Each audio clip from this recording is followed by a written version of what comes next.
जमिन कसले भाडा खाइरहेको छ बनाएर बसेको जमिन कसले भाडा खाएको होइन तारकेश्वर नगरपालिका नै हाम्रो घर हो।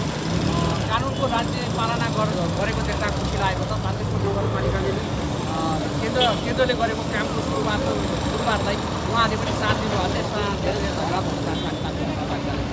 तारकेश्वरमा अन्यत्र ठाउँहरूमा पनि यसै गरी अवैध सम्बोधनहरू खडा गर्दा भाडा पुग्ने काम हामीलाई पनि यसको व्यापक उजुरीहरू आइरहेको छ।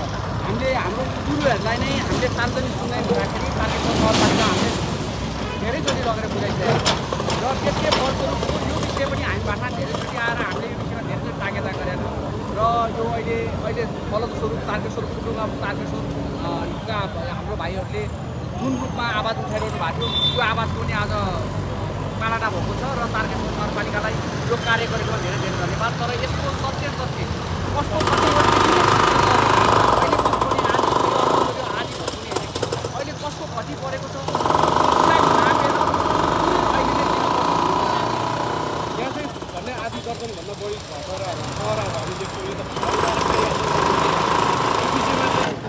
दिमाग हुनु पऱ्यो नि दिमाग बुढो चाहिँ झापाको बुढी चाहिँ मान्छेले भन्थ्यो नि नेपालमा पैसा छ पैसा तब र हामी सिधा साधाले भुत्रो पैसा यसरी गरेर पो पैसा आउँछ पैसा चाहिँ कम्प्लेन